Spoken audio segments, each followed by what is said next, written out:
नमस्कार, अभिवादन। Remedial class में आप सभी का स्वागत। आज मैं क्लास 12 के लिए चैप्टर नंबर 5 फिजिक्स में वैद्युत चालन आरंभ करूंगा। आज मैं चर्चा करने वाला हूं ओम के नियम की। मैं doctor Vikas Kumar, principal Sanatan Dharma inter college Mirapur, district Muzaffarnagar. Ohm का नियम आरंभ करने से पहले मैं इलेक्ट्रिक करंट, वैद्युत धारा की चर्चा करूंगा। वैद्युत धारा आप जानते ही हैं, एक तरीके से आवेश का प्रवाह होना, आवेश का एक ओर से दूसरे सिरे पर जाना चालक में, इलेक्ट्रॉनों के प्रवाह के कारण ही वैद्युत धारा प्रवाहित होती है। वैद्युत धारा किसे कहते हैं? एक general formula Q = IT, I = Q/T। जब भी हम कोई डेफिनेशन बनाते हैं, हम किसी न किसी फॉर्मूले से बनाते हैं। नीचे T है, अगर मैं इस T को 1 रख दूँ मनी मन, T = 1 second, then I = Q। यानी कहने का क्या अर्थ है? किसी भी चालक में 1 सेकंड में जितना आवेश प्रवाहित होता है, आवेश की उस मात्रा को वैद्युत धारा या इलेक्ट्रिक करंट कहते हैं। 1 सेकंड में प्रवाहित आवेश की मात्रा को वैद्युत धारा कहते हैं। इलेक्ट्रिक करंट I से डिनोट करते हैं। जनरल अगर आप इस तरीके से फॉर्मूला नहीं बनाना चाहते हैं, ना बनाएं।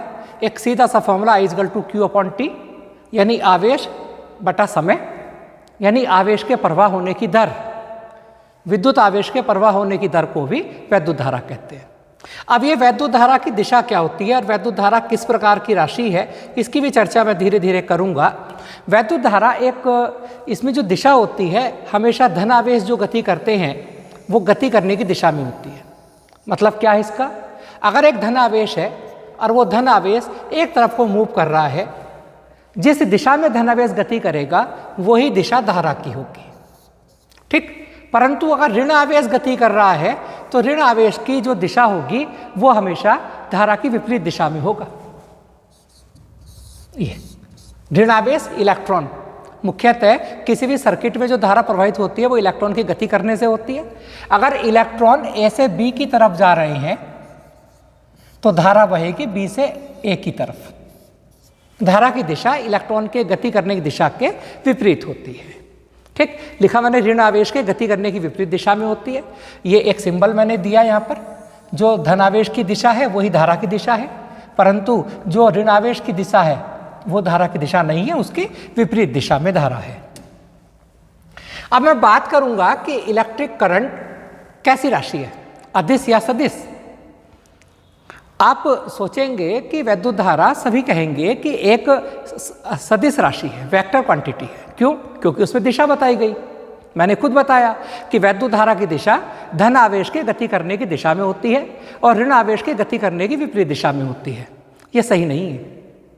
देखिएगा, अदिश और सदिश दो प्रकार की राशि आपने पढ़ी, क्लास 9 से पढ़ रहे हैं। अदिश राशि वह राशि होती है जिसे व्यक्त करने के लिए दिशा की आवश्यकता नहीं होती, केवल परिमाण की आवश्यकता होती है। और सदिश राशि वह राशि होती है जिसे व्यक्त करने के लिए दिशा के साथ साथ परिमाण की भी आवश्यकता होती है। अब वैद्युत धारा में यह इतनी सारे बात क्यों हो रही है, ठीक। एक्चुअल में वेक्टर क्वांटिटी, सदिश राशि की एक परिभाषा है कि सदिश राशियां वे राशियां होती हैं जो वेक्टर योग के नियम का पालन करती हैं। अब ये वेक्टर योग क्या आ गया? बिल्कुल ठीक। योग दो प्रकार का होता है, एक सदिश योग और एक अदिश योग। मैं पहले थोड़ा सा बता देता हूं, अदिश योग और सदिश योग। पहले सदिश योग की बात करूंगा। दो क्वांटिटी हैं, एक वेक्टर A है, उसका परिमाण 3 है, एक वेक्टर B है, उसका परिमाण 4 है, और इनकी डायरेक्शन एक दूसरे के लंबवत है, और मैं इसका सदिश योग निकालता हूं। तो पहले मैंने 3 के बराबर एक मानक मानते हुए, स्टैंडर्ड मानते हुए 3 को ड्रॉ किया। उसी पॉइंट पर B वेक्टर 4 को ड्रॉ किया, उन दोनों पर लंब खींचा, जब उन्होंने काटा उसे मिलाया तो यह परिमाण 5 आएगा, ठीक। वैसे भी कण का वर्ग बराबर लंब का वर्ग प्लस आधार का वर्ग है ना। तो ये 5 जो है, ये वेक्टर A 3 और वेक्टर B 4 का वेक्टर योग है। ये वेक्टर योग है। और अगर मैं सदिश योग की बात करूंगा तो अदिश योग की बात करूंगा तो 3 + 4 = 7। अगर मैं दिशा नहीं देखूंगा कि वो लंबवत है क्या नहीं, तो ये उनका अदिश योग है और ये उनका सदिश योग है, ठीक। अब मैं पॉइंट पर आता हूं। अब ये अदिश सदिश योग पढ़ाना मेरा आज का उद्देश्य नहीं है। मेरा उद्देश्य है कि वैद्युत धारा कैसी राशि है। अब आप बताइए, इस बिंदु पर दो तार मिल रहे हैं। ये इस बिंदु पर एक तार में 3 एम्पीयर धारा बह रही है और एक तार में 4 एम्पीयर धारा बह रही है, और ये दोनों तार इस बिंदु पर ज्वाइंट होते हैं, तो परिणामी धारा कितनी होगी? आप बिल्कुल ठीक बता रहे हैं। मैंने ही बताया था पहली क्लास में कि आवेश को जोड़ा जा सकता है, वैद्युत धारा जुड़ जाएंगी और इस तार में धारा बहेगी 7 एम्पीयर।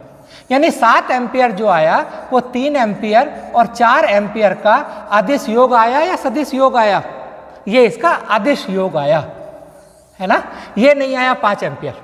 इसका सीधा सा अर्थ ये निकलता है कि वैद्युत धारा बीजगणितीय योग के नियम का पालन नहीं करती हैं, और जो राशियां बीजगणितीय योग वेक्टर सम के योग का पालन नहीं करती हैं, वेक्टर सम के योग का पालन नहीं करती हैं, वो सदिश राशियां नहीं होती। तो वैद्युत धारा में दिशा है, पर इसके बावजूद यह एक सदिश राशि नहीं है। तो आप कहेंगे इसमें दिशा है तो अदिश भी नहीं होगी। हाँ, अदिश भी नहीं है। इस प्रकार की राशि को टेंसर राशि कहा जाता है। टेंसर राशि वैद्युत धारा को, और जड़त्व आघूर्ण भी ना अदिश है ना सदिश है, वो भी टेंसर राशि है। चलिए आगे चलते हैं। एक न्यूमेरिकल ले लेते हैं। चांदी का तार है, 90 कूलाम आवेश 1 घंटा 30 मिनट में प्रवाहित होता है, बहने वाली धारा कितनी है? मैं हमेशा 2 बातें कहता हूँ रोज ही लगभग आपके सामने। एक तो ये कि क्वेश्चन बड़े ध्यान से पढ़ना चाहिए, मात्रक को चेंज करना हमें आना चाहिए। चांदी के तार में 90 कूलाम आवेश, 90 कूलाम आवेश एक क्यू की वैल्यू हुई 90 कूलाम। 1 घंटा 30 मिनट, 1 घंटा 30 मिनट में समय कितना होगा? 1 घंटा में होते हैं 60 मिनट, 30 मिनट ये हुए तो ये हुए 90 मिनट। और 90 मिनट को अगर मैं सेकंड में कन्वर्ट करूंगा तो 90 गुणा 60 5400 सेकंड आए, और ये टी की वैल्यू हुई। Q is equal to I T बराबर 90 minute 5400 second, I is equal to Q upon T 1/60 ampere. इसका आंसर मेरा आ गया। तो बहुत छोटा सा न्यूमेरिकल मैंने लिया। आगे मैं चलता हूं, एक और न्यूमेरिकल लेते हैं। बिंदु ए से बी की ओर 10 की घात 2 इलेक्ट्रॉन। हमेशा की तरह वही कुछ बात दोहराऊंगा कि न्यूमेरिकल को बड़े ध्यान से पढ़ना चाहिए, आंसर पर फोकस नहीं करना चाहिए। आंसर तो पीछे पीछे हो जाएगा आपके जिस दिन आपको क्वेश्चन पढ़ना आने लगा, और जिस दिन आप क्वेश्चन पढ़ना सीख गए, बोर्ड एग्जाम तो छोड़ दीजिए, कंपटीशन एग्जाम के आप बिल्कुल जाने कितने सिलेक्शन लेटर आपके पास होंगे। बिंदु ए से बी की ओर 10 की घात 9 इलेक्ट्रॉन, यह संख्या है इलेक्ट्रॉनों की। इलेक्ट्रॉनों की संख्या को n कहते हैं। इलेक्ट्रॉन जा रहे हैं ए से बी की ओर। इलेक्ट्रॉन पर ऋण आवेश होता है। इलेक्ट्रॉन की दिशा धारा की दिशा के विपरीत होगी। 1 मिली सेकेंड, मिली को 10 की घात -3 से गुणा करूंगा। धारा का मान व दिशा क्या होगी? दिशा पहले पूछ ली मैंने। इलेक्ट्रॉन ए से बी की तरफ जा रहे हैं तो धारा की दिशा बी से ए की ओर होगी। क्यों होगी बी से ए की ओर? क्योंकि इलेक्ट्रॉन पर ऋण आवेश है, और ऋण आवेश की दिशा धारा की दिशा के हमेशा विपरीत होती है, तो दिशा तो बी से ए की ओर आ गई। एक फॉर्मूला Q बराबर आई टी आपने क्लास 9 से आप पढ़ रहे हैं। Q की जगह मैंने n ही लगाया। I की वैल्यू मुझे कैलकुलेट करनी है। T की वैल्यू 1 मिली सेकेंड है, मिली को मैंने 10 की घात -3 से गुणा किया, बराबर n की वैल्यू 10 की घात 9 लगाया। इलेक्ट्रॉन का आवेश होता है, वो वैल्यू पुट की और सॉल्व किया, आंसर आ गया इतने एम्पियर। तो मेरे ख्याल से क्वेश्चन समझना कोई बड़ा काम नहीं होगा आपके लिए। चलिए अब ये मुक्त इलेक्ट्रॉन मॉडल की हम बात करते हैं। ओम के नियम से पहले मुक्त इलेक्ट्रॉन मॉडल है क्या? देखिएगा, आधी तो बात मैंने बोला ना, जिस दिन हम हेडिंग को ध्यान से पढ़ने लगे, क्वेश्चन को ध्यान से पढ़ने लगे, हमारी 80% समस्या हल हो जाती है। मुक्त इलेक्ट्रॉन, अब आप बताइए मुक्त इलेक्ट्रॉन के मतलब क्या है? अरे कोई बच्चा था, वो बच्चा अपने माँ बाप का अगर वो कहीं झगड़े करता है, ये कर दिया वो कर दिया, घर जाकर उसके शिकायत करो। हम कोई हर कॉलेज में ऐसे 1-2 बच्चे होते हैं तो थोड़ा सा अनुशासित नहीं रहना चाहते, तो उन बच्चों को क्या कहा जाता है? उनके माँ बाप के पास हम गए कि आपका बच्चा ऐसे ऐसे करता है, अगले दिन फिर पहुँच जाए तो उसके माँ बाप क्या कहते हैं? वो हमारे कहने सुनने में नहीं है जी, हमने तो फ्री कर रखा। अरे यार फ्री कर रखा, तो ये इसका मतलब कुछ पार्टी ऐसी भी होती है परिवार में जिन्हें फ्री कर दिया जाता है, वो सुनना बंद कर देते हैं तो उन्हें फ्री कर देते हैं। जैसे आजकल आपने देखा होगा ये जो गायें हैं, बूढ़ी बछड़े हैं, उन्हें भी फ्री कर रखा है ना। हालांकि सरकार पैसा देती है, पर जो लोग हैं, जो भी उसका कारण हो, मैं अपने टॉपिक पर आता हूँ। प्रत्येक पदार्थ अणु से मिलकर बना होता है, अणु परमाणु से मिलकर बनता है, परमाणु के केंद्र में नाभिक होता है, आपको ये तो पता होगा ना, परमाणु केंद्र में नाभिक होता है और नाभिक में न्यूट्रॉन प्रोटॉन होते हैं और इलेक्ट्रॉन नाभिक के चारों ओर चक्कर लगाते हैं। आम बात। चलो, कुछ इलेक्ट्रॉन ऐसे होते हैं परमाणु में, जैसे ये इलेक्ट्रॉन परमाणु में ले लूँ, इलेक्ट्रॉन है पर वो इलेक्ट्रॉन नाभिक से जुड़े होते हैं। नाभिक से एक आकर्षण बल होगा, इलेक्ट्रॉन पर ऋणावेश होता है, नाभिक पर धनावेश होता है, और इलेक्ट्रॉन और नाभिक के बीच आकर्षण का बल होगा। तो वो इलेक्ट्रॉन किसी न किसी अदृश्य शक्ति के द्वारा, अदृश्य बलों के द्वारा नाभिक से जुड़े होते हैं, जो पहली कक्षा के इलेक्ट्रॉन है, दूसरी कक्षा के इलेक्ट्रॉन है, ठीक। परंतु जो बाह्य कक्षा के इलेक्ट्रॉन हैं, उन पर नाभिक का आकर्षण बल बहुत कम लगता है, बहुत कम लगता है, और वो इलेक्ट्रॉन मूवमेंट के लिए फ्री होते हैं। उन इलेक्ट्रॉनों को मुक्त इलेक्ट्रॉन कहा जाता है, फ्री इलेक्ट्रॉन कहा जाता है। कहीं ना कहीं वो बालक वही हैं जिन पर कहीं ना कहीं परिवार का आकर्षण कम है, दादा दादी का, माँ बाप का, उन पर कुछ ना कुछ तो उनका ख्याल में कहीं ना कहीं कमी हुई है। चाहे कॉलेज के विद्यालय स्तर से सब्जेक्ट टीचर के द्वारा हो, चाहे क्लास टीचर के द्वारा हो, चाहे प्रिंसिपल सर के द्वारा हो, कहीं ना कहीं तो त्रुटि हुई है, तभी वो बालक फ्री हो गया। तभी इलेक्ट्रॉन फ्री क्यों हुआ? क्योंकि इस इलेक्ट्रॉन पर नाभिक का आकर्षण बल ना के बराबर है और ये इलेक्ट्रॉन मूव करने के लिए फ्री हो गया चालक में, है ना। और चालक में मुक्त इलेक्ट्रॉनों की संख्या बहुत ज़्यादा होती है, पता है ना आपको। चालक में मुक्त इलेक्ट्रॉनों की संख्या क्या होती है? बहुत ज़्यादा होती है ना। जैसे 10⁻29 प्रति घन मीटर, इतने इलेक्ट्रॉन, 10⁻29 समझ रहे हैं? 1000 में 3 जीरो और 1 लाख में 5 और 10 लाख में 6 जीरो, 10⁻29 मुक्त इलेक्ट्रॉन होते हैं प्रति एकांक आयतन में। और वो मुक्त इलेक्ट्रॉन कैसे होते हैं? वो कोई इधर को मूव कर रहा है, कोई इधर को मूव कर रहा है, कोई इधर को मूव कर रहा है, कोई इधर को, कोई इधर को, ये मुक्त इलेक्ट्रॉन कोई इधर को जा रहा, कोई इधर को जा रहा, कोई इधर को जा रहा, कुछ नहीं पता किधर को जा रहा है ना। बिल्कुल ऐसी स्थिति बन जाती है, कोई इधर को, कोई इधर को, कोई इधर को, है ना, कुछ नहीं पता। और इनका जो वेग होता है ना, उसे जो ऊष्मीय वेग होता है, वो लगभग 10⁵ मीटर पर सेकंड का होता है। थर्मल वेलोसिटी इनका, ऊष्मीय वेग, यानी इतना ज़्यादा वेग है। 10⁵ तो बहुत ज़्यादा वेग है। अरे 10⁵ मीटर पर सेकंड समझ रहे हो? 100 × 10⁵3 यानी 100 किलोमीटर पर सेकंड, है ना। इतने ज़्यादा वेग से 1 सेकंड में 100 किलोमीटर दूरी तय कर लेते हैं फ्री इलेक्ट्रॉन चालक के भीतर। और इतने ज़्यादा वेग से चलने के बाद भी जो उनकी एवरेज वेलोसिटी वो 0, काम कुछ नहीं आते। क्यों नहीं आ रहे काम? स्पीड तो बहुत ज़्यादा है, परंतु वो स्पीड अस्त व्यस्त है। कोई इलेक्ट्रॉन इधर को जा रहा, कोई इलेक्ट्रॉन इधर को जा रहा, तो जो एवरेज आया वो क्या आया? 0 आया। कुल मिलाकर सार निपटाते हैं। मैंने बोला परमाणु के केंद्र में नाभिक, नाभिक से इलेक्ट्रॉन जुड़े होते हैं आकर्षण बल के द्वारा। कुछ इलेक्ट्रॉन जिन पर नाभिक का आकर्षण बल बहुत कम होता है, उन्हें मुक्त इलेक्ट्रॉन कहते हैं। मुक्त इलेक्ट्रॉनों की संख्या बहुत ज़्यादा होती है, 10⁻29 प्रति एकांक आयतन प्रति घन मीटर में होती है। इतना ज़्यादा उसमें वेग, अनियमित गति, एवरेज वेलोसिटी 0, काम कुछ नहीं। एक लोहे का तार छू लो, करंट थोड़ी लगेगा। करंट क्यों नहीं लगेगा? आप कहेंगे इसमें तो इलेक्ट्रॉन है, मैं कहूँगा हैं। आप कहेंगे इसमें फ्री इलेक्ट्रॉन है, बिल्कुल हैं। आप कहेंगे इलेक्ट्रॉन गति कर रहे हैं, मैं कहूँगा बिल्कुल कर रहे हैं। आप कहेंगे कि इलेक्ट्रॉन के चलने से धारा बहती है, करंट क्यों नहीं लग रहा? धारा तो बह रही है, पर एवरेज तो नहीं है ना, एक डायरेक्शन तो नहीं मिल पा रहा। इसी तरह मेहनत करते हैं। जब बच्चों हम कंपटीशन की तैयारी करते हैं तो हम बहुत यूनिडायरेक्शन मेहनत नहीं करते, हम बिखर जाते हैं। हमने कभी ये पढ़ लिया, कभी वो पढ़ लिया, कभी इस एग्जाम में लग गए, कभी ये विषय पढ़ लिया, कभी वो विषय पढ़ लिया, नेट रिजल्टेंट 0। यही होता है। स्पीड तो 100 किलोमीटर पर सेकंड की हो रही, फायदा कुछ निकल नहीं रहा। ठीक, निकलेगा कैसे, उसकी हम बात करेंगे आगे। अब मैं बात करता हूँ निकलेगा कैसे। ठीक, इसी तरह से आप पढ़ाई करना, आपका भी रिजल्टेंट जरूर निकलेगा। मैं हमेशा कहता हूँ ज़्यादा पढ़ने वाला बच्चा ज़्यादा कामयाब नहीं होता। बच्चा वो कामयाब होता है जो ठीक से पढ़े। एक साथ 100 बादाम खाकर आप होशियार नहीं बनेंगे। आप रोज़ 2 बादाम खाकर घिस कर खाइए, रोज़ खाइए, आप होशियार बनेंगे। ठीक, अब अनुगमन वेग की मैं बात करता हूँ। देखिएगा, मैंने एक चालक लिया, ये चालक जान रहे हैं? चांदी का तार, सोने का तार, किसी भी धातु का तार। उसके सिरों के बीच बैटरी लगा दी। क्या लगा दी? बैटरी। बिना बैटरी लगाए क्या था? ये सब कुछ बेकार हो रहे थे। अब क्या होगा, जैसे ही चालक के सिरों के बीच बैटरी लगाते हैं, चालक के प्रत्येक बिंदु पर वैद्युत क्षेत्र उत्पन्न हो जाता है।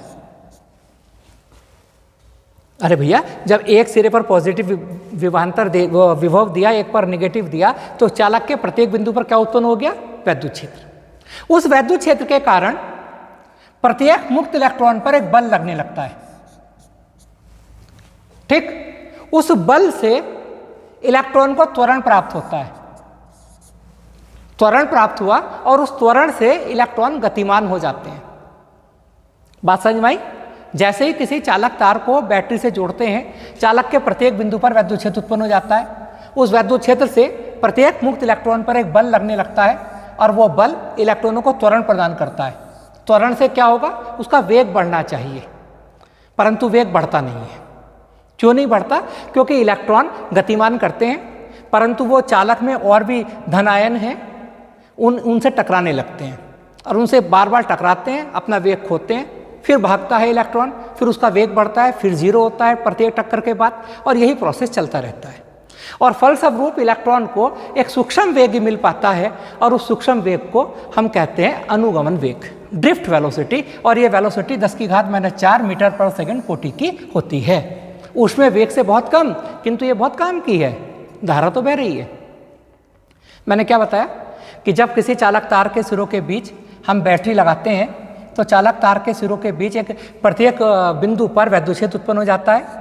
वैद्युत क्षेत्र से बल उत्पन्न होता है इलेक्ट्रॉन पर, बल त्वरण देता है, किंतु इस त्वरण से इलेक्ट्रॉन गतिमान होते हैं, किंतु उनका वेग लगातार बढ़ता नहीं जाता है, क्योंकि इलेक्ट्रॉन धातु के धन आयनों से टकराते रहते हैं और अपना वेग खोते रहते हैं, अपना वेग खोते रहते हैं। इलेक्ट्रॉन चला, ये कहाँ कोई आयन था, उसके पास गया, टक्कर ऐसे नहीं लगती ऐसी जगह टक्कर हो गई ना, ये बिल्कुल पास जाएगा, वहाँ से उसकी डायरेक्शन बदल जाएगी, फिर दूसरे के पास जाएगा, उसकी डायरेक्शन बदल जाएगी, फिर पास जाएगा तीसरे के, उसकी डायरेक्शन बदल जाएगी, और ये इस प्रकार इलेक्ट्रॉन एक जिग जैग गति करता है।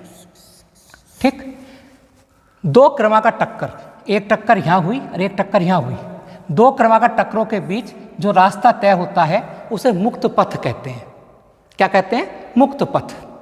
ये दो टक्करों के बीच, और दो टक्कर होने के में जितना समय लगता है, एक टक्कर यहाँ हुई फिर यहाँ हुई, तो दो टक्करों के बीच जो समय लगता है उस समय को श्रांति काल कहते हैं। क्या कहते हैं? श्रांति काल। एक कहानी सुनाते हैं। सुनील शेट्टी की पिक्चर आप बहुत देखते हैं, सन्नी देओल की पिक्चर देखते हैं, बहुत सा एक सीन मुझे याद आता है। जब मैं कोई भी चीज़ पढ़ता हूँ या पढ़ाता हूँ ना, तो उस चीज़ के सहारे याद करने के लिए बहुत सी ट्रिक आती हैं कि यार इस चीज़ को कहाँ जोड़ें।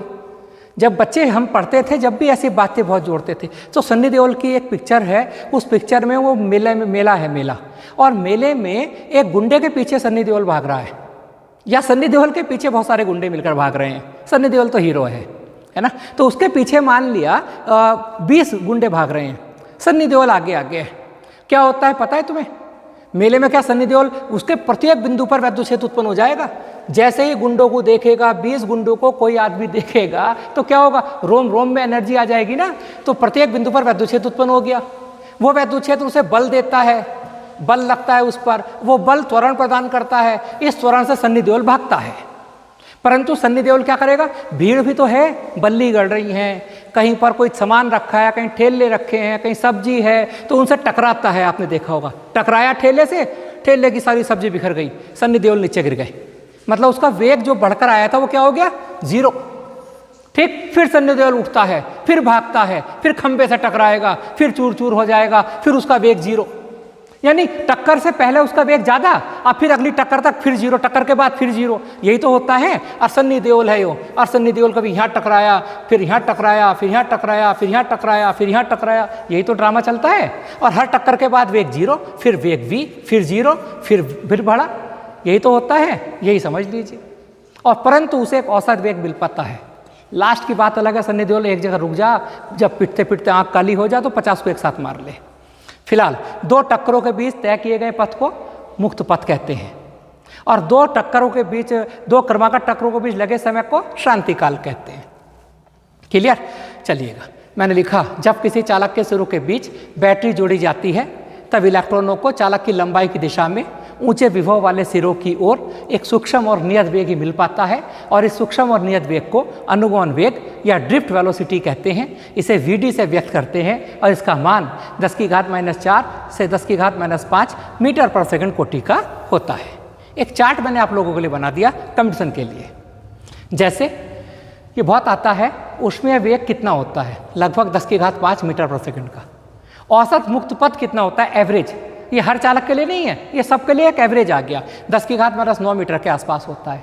दो टक्करों के बीच लगा समय श्रांतिकाल, औसत श्रांतिकाल 10⁻14 सेकंड होता है और अनुगमन वेग लगभग 10⁻⁴ या 10⁻⁵ मीटर पर सेकंड का होता है। आंसर में 10⁻⁵ आएगा तो वो भी लगा देना, ये तो ऑर्डर है, इसी रेंज का होता है। औसत तापीय वेग 0 होता है, इसी कारण लोहे का टुकड़ा करंट नहीं मारता। जब तक उसको बैटरी लगाई जाए, जब तक एक यूनिट डायरेक्शन आप नहीं करेंगे, कामयाबी का मतलब नहीं होता है। धारा और अनुगमन वेग में संबंध क्या होता है, वो ये संबंध होता है I = -NeA/Vd। I धारा, N मुक्त इलेक्ट्रॉनों की संख्या, प्रति एकांक आयतन में मुक्त इलेक्ट्रॉनों की संख्या, जो कि मैंने लगभग 10⁻29 बताई है चांदी में। E इलेक्ट्रॉन का आवेश, E परिच्छेद क्षेत्रफल और Vd है अनुगमन वेग। D for drift, V numerical करने से पहले हम बात करनी होगी क्वेश्चन की ना। तो क्वेश्चन में 0.5 मिमी देखिएगा, ये मिमी है, मिमी को गुणा करेंगे 10⁻³ से, क्योंकि 1 मिमी में 10⁻³ मीटर होते हैं। तार में 0.5 एम्पियर, धारा आ गई I। मुक्त इलेक्ट्रॉनों की संख्या 4 × 10⁻28 प्रति घन मीटर, ये N है। अनुगमन वेग ज्ञात कीजिए। ठीक, R की वैल्यू दे रखी है 0.5 × 10⁻³ पॉइंट हटाया 10⁻⁴ मीटर। A निकाल लिया परिच्छेद क्षेत्रफल, परिच्छेद क्षेत्रफल का फॉर्मूला होता है A = πr², पाई की वैल्यू पुट की, आ गया मीटर स्क्वायर। N दे रखा है, E दे रखा है। अनुगमन वेग कैसे ज्ञात करूंगा, तो अनुगमन वेग ज्ञात करूंगा मैं, I = NeA/Vd होता है और I = NeA/Vd में देखिएगा Vd बराबर आया I/NeA, Vd बराबर I की वैल्यू पुट की, N की वैल्यू E, A की वैल्यू पुट की। सबसे अच्छा तरीका ये होता है न्यूमेरिकल करने का। आजकल बच्चे कैलकुलेटर का यूज़ करते हैं, मोबाइल का ज़्यादा यूज़ करते हैं, गलत है। न्यूमेरिकल करने के लिए सही नहीं है, आपको हर हालत में प्रैक्टिस करनी होगी। इस वजह से ही मैंने टफ न्यूमेरिकल लिया है, ये एक तरीके से कैलकुलेशन के लिए। देखिएगा 10⁻28, 19 और 8 काट के 10 रह गया केवल, पॉइंट हटाया यहाँ से और ये दोनों पॉइंट हटा दिए, ऊपर 500 हो गया। इस प्रकार हल करके ये आया। सबसे अच्छा तरीका मैं मानता हूं कि जितनी डिजिट हैं 1 2 3 4 5 डिजिट ऊपर लिख दीजिए, 5 ही माइनस में लगा दीजिए, आंसर आ जाएगा आपका। ठीक, आगे चलता हूं। धारा घनत्व, धारा घनत्व की मैं बात करूंगा अब। ये धारा घनत्व का मतलब क्या है, मैंने एक चालक लिया ये, और इस चालक में कोई बिंदु है, ठीक, उस बिंदु के परितः एक मैंने परिच्छेद क्षेत्र मान लिया और मान लीजिए उसका क्षेत्रफल 1 है। क्लियर? तो चालक में किसी बिंदु पर धारा घनत्व उस बिंदु के परितः प्रति एकांक क्षेत्रफल से अविलंबित गुजरने वाली धारा के बराबर होता है। यानी अगर मैं इसे परिच्छेद मान लूँ, इसमें जितनी धारा गुजरेगी लंबवत होकर, उस धारा का मान उस बिंदु पर धारा घनत्व है। J = I/A फॉर्मूला होता है। यदि A को 1 मान लूँ तब J = 1 है ना, ये मैंने बताया। मात्रक हुआ एम्पेयर पर मीटर स्क्वायर और इसकी दिशा होती है एक, चूँकि इसकी दिशा क्या है, धन आवेश की गति करने की दिशा ही, किसी बिंदु पर धन आवेश किधर को मूवमेंट करेगा वो दिशा ही धारा घनत्व की दिशा है। एक फॉर्मूला J = I/A, I की जगह -NeA/Vd, और ये संबंध आ गया धारा घनत्व और अनुगमन वेग में संबंध। अब चलिए मैं अगले टॉपिक पर चलता हूं अपने, जो आज का मेरा टॉपिक था, ओम का नियम। जॉर्ज साइमन ओम एक वैज्ञानिक थे, भौतिक वैज्ञानिक थे। 1827 में जर्मन के थे ये। इन्होंने किसी धातु के तार में बहने वाली धारा I और उसके सिरों के बीच आरोपित विभवांतर V के बीच संबंध बताया था। इन्होंने बताया यदि कोई चालक है और उस चालक की सभी भौतिक अवस्थाएं स्थिर हैं, भौतिक अवस्थाएं जैसे ये एक चालक, इसकी लंबाई, इसका क्षेत्रफल, इसका ताप, चौड़ाई, परिच्छेद क्षेत्रफल, ये सब भौतिक अवस्थाएं हैं। तो यदि किसी चालक की सभी भौतिक अवस्थाएं स्थिर हैं तब तक चालक का प्रतिरोध नियत रहता है, चाहे उसमें हम बहने वाली धारा को परिवर्तित करें, चाहे उसके सिरों के बीच आरोपित विभवांतर को परिवर्तित करें। यानी कहने का मतलब ये है, जब तक चालक की भौतिक अवस्थाएं नहीं बदलेंगी चालक का प्रतिरोध नहीं बदलेगा। यदि किसी चालक के लिए सभी भौतिक अवस्थाएं स्थिर हैं तब चालक के सिरों के बीच आरोपित विभवांतर V और चालक में बहने वाली धारा I का अनुपात नियत रहता है। यदि किसी चालक की भौतिक अवस्थाएं नियत हैं तब चालक में उत्पन्न धारा I और उसके सिरों के बीच आरोपित विभवांतर V के समानुपाती होता है और विभवांतर और धारा का अनुपात नियत रहता है। इसे ऐसे भी बता सकते हैं, अगर चालक की भौतिक अवस्था स्थिर हैं, हम चालक के सिरों के बीच आरोपित विभवांतर V और चालक में बहने वाली धारा I के बीच ग्राफ खींचते हैं तब वो सीधी रेखा प्राप्त होती है, वक्र नहीं प्राप्त होता है। V/I नियत रहता है और इस नियतांक को हम चालक का प्रतिरोध कहते हैं। अब बात आएगी आपके सामने कि प्रतिरोध किसे कहते हैं। प्रतिरोध को बताने से पहले मैं एक आपको चित्र दिखाना चाहता हूँ। मेरे फेवरेट मोटू पतलू, ये भाई साहब आप देख ही रहे होंगे कौन है ना। ये भाई साहब जो हैं फंसे हुए हैं, ये धारा को व्यक्त कर रहे हैं। पतलू रेजिस्टेंस है और ये जो घसीटा महाराज है ये पोटेंशियल डिफरेंस विभवांतर। यानी कहने का मतलब क्या है, जब हम चालक के सिरों के बीच विभवांतर लगाते हैं तब चालक में धारा बहती है। देखो वो मार रहा है ना पैर, घसीटा कितना जोर लगा के मार रहा मोटू के पैर, परंतु मोटू निकल नहीं पा रहा है ना। विभवांतर दे रहे हैं चालक को परंतु प्रॉपर धारा नहीं मिल रही। वो कह रहा है currently I am not travelling very fast. ये मोटू बहुत ज़्यादा फास्ट मूवमेंट नहीं कर पा रहा। यानी धारा का दम घोट कौन रहा है, चालक के सिरों के बीच विभवांतर लगाया, चालक में धारा बह रही है परंतु धारा फिर भी परेशान है, धारा कह रही है मैं बह नहीं पा रही हूँ प्रॉपरली। वो फैक्टर जिसके कारण धारा प्रवाहित नहीं हो पाती उस फैक्टर को रेजिस्टेंस कहते हैं। यानी प्रतिरोध किसे कहते हैं, मैंने लिखा प्रतिरोध चालक का वह गुण है जिससे चालक अपने में होने वाली आवेश के प्रवाह का विरोध करता है। यानी प्रतिरोध क्या है, जब किसी चालक के सिरों के बीच विभवांतर हम लगाते हैं, कोई बैटरी लगाते हैं है ना, तो चालक में धारा बहती है किंतु चालक में एक ऐसा गुण भी होता है जो अपने में से होकर वैद्युत धारा के प्रवाहित होने का विरोध करता है और चालक के उस गुण को चालक का प्रतिरोध कहते हैं। प्रतिरोध को इंग्लिश में रेजिस्टेंस बोलते हैं और रेजिस्टेंस का पहला लेटर है R, इस कारण इसे बोलते हैं हम R से इसे व्यक्त करते हैं। R का फॉर्मूला है R = V/I, V बराबर IR। तो R का मात्रक क्या होगा, वोल्ट प्रति एम्पियर, और वोल्ट प्रति एम्पियर को ओम कहते हैं क्योंकि ओम का नियम ही ओम ने दिया था, उन्हीं के नाम पर ओम कहते हैं। ये ओम का सिंबल है और ये ग्रीक लैंग्वेज का सिंबल है। प्रतिरोध का मात्रक ओम होता है। एक ओम का क्या अर्थ है, एक हमने चालक लिया, उस चालक के सिरों के बीच 1 वोल्ट का विभवांतर लगाया और अगर चालक के सिरों के बीच 1 वोल्ट का विभवांतर लगाने से उसमें 1 एम्पीयर की धारा बहने लगी तब हम कहेंगे चालक का प्रतिरोध 1 ओम है। बात समझ में आई। यदि किसी चालक के सिरों के बीच 1 वोल्ट का विभवांतर हम लगाते हैं और चालक में 1 एम्पीयर की धारा बहने लगती है तब कहा जाता है कि चालक का प्रतिरोध 1 ओम है। एक बात और बताएं, एक शब्द आएगा चालकता। प्रतिरोध के व्युत्क्रम को चालकता कहते हैं। विद्युत चालकता, विद्युत प्रतिरोध के व्युत्क्रम को विद्युत चालकता कहते हैं। ओम का उल्टा क्या होगा, MHO मोह। प्रतिरोध का मात्रक ओम और ओम का उल्टा मोह, MHO मोह, वो वैद्युत चालकता का मात्रक होगा। लास्ट में 1-2 मिनट की चर्चा मेरी और रहती है ओमीय और अनोमीय चालक। जाते जाते बताते हैं वो चालक जो ओम के नियम का पालन करते हैं ओमीय चालक कहलाते हैं और वो चालक जो ओम के नियम का पालन नहीं करते हैं अनओमीय चालक कहलाते हैं। ये तो सिंपल सी बात हो गई, कोई भी बता देगा। एक और बात बताते हैं, अभी क्या बताया था, अगर चालक की भौतिक अवस्थाएं ना बदलें, भौतिक अवस्थाएं मतलब लंबाई, चौड़ाई, क्षेत्रफल, ताप, ये सब, अगर चालक की भौतिक अवस्थाएं ना बदलें, हम चालक के सिरों के बीच विभवांतर बदल देते हैं, विभवांतर बदल देने के बाद भी चालक का प्रतिरोध नहीं बदलता है तो वो ओमीय चालक। और अगर विभवांतर बदलने पर चालक का प्रतिरोध बदल जाता है, धारा में बहने वाली धारा में परिवर्तन करने पर चालक का प्रतिरोध बदल जाता है तो वो अनओमीय चालक है।